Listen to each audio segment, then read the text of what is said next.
brands are going out there and they want to be more measurable, and that's the whole belief of the digital age. And one of the big kind of interesting lies that we've sold, and we sold it for a long time, having kind of been from pretty much from 96 in digital, is that it's all very measurable, and measurable must mean that it's good.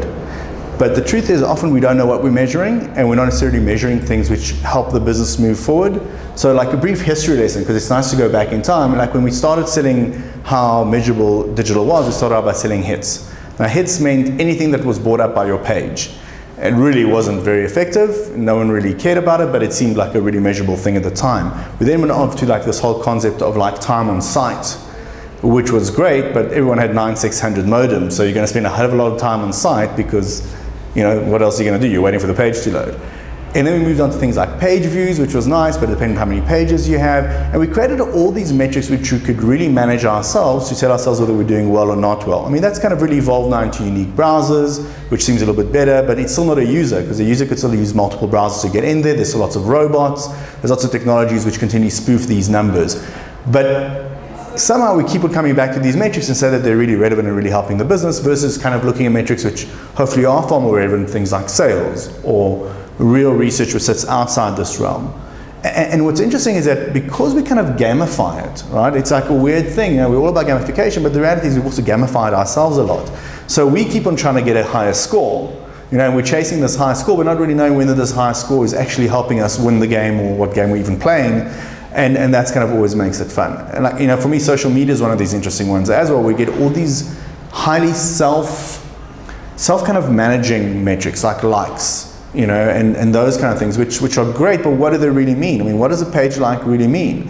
And what I find really interesting is often when you speak to a media manager, they'll say, I've got so many likes and so many fans, but the reality is that if they stop their social media marketing campaigns, their engagement drops to a very low level.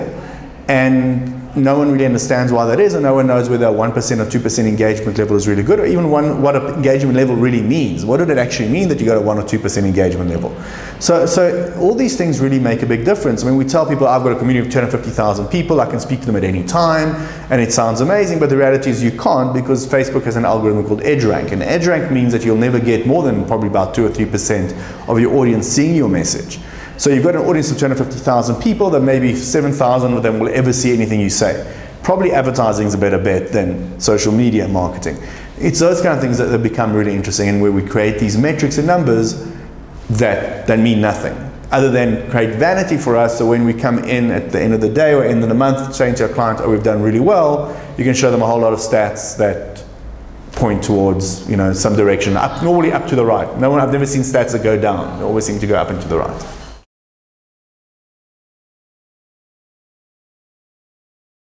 So this bank is still in the build process, so it's early days, and we're working on product sets and features. It's based in Paris for a multinational company, which actually is primarily aimed at like this foreign exchange kind of structures. So for us, you know, we look at a whole lot of different measures, and you look at them as you go through it. So we look at a lot of behavioral measures within the product itself, because that's really important. So I'd look at these real moments of truth. So you can look at your funnel of getting clients in, but really what it is how many clients have actually signed up. And from the people that have signed up, how many have paid and become kind of regular users of it. And then you look at behavior statistics of those users. Because actually if you don't get that right, if your users aren't utilizing your products in the right way, it doesn't matter what else you come up with. You know, it's always just like adding more users to that funnel isn't going to change the behavior of the people in the funnel. So you always have to look, or in the system, so you always have to look back into the system to see what it is. So it could be how many transactions they're doing a month. It could be, you know, their behavior over a period of time. Are their number of transactions increasing or decreasing? It could be what kind of transactions they're doing. Are they doing transactions that show a deeper understanding and deeper behavior of the product, using more features, or are they showing less features and less usage? So those things are kind of things you look at a product level. From a marketing level, you look at very different things. At marketing level, we normally try to bring it all back to some kind of a cost per acquisition number, and then we'd look at channels, and then what you do is you match your channels that you have, and you could have a variety of them, back to cost per acquisition, and then you match your cost per acquisition to your customer lifetime value. And you're trying to figure out if there's any kind of relevance between your cost per acquisition, the channel you acquired the user on, and the lifetime value they have. The truth is, most of the time there isn't that much relevance, and the really relevant bit is what you're doing to maintain and keep that user's behavior. So there's this whole belief that people, oh, I know my users from Google are better than my users from Facebook and all that kind of stuff. Yeah, but not really. It's really got a lot to do with what you're doing on retention and how you're really working that system to see effectiveness coming through.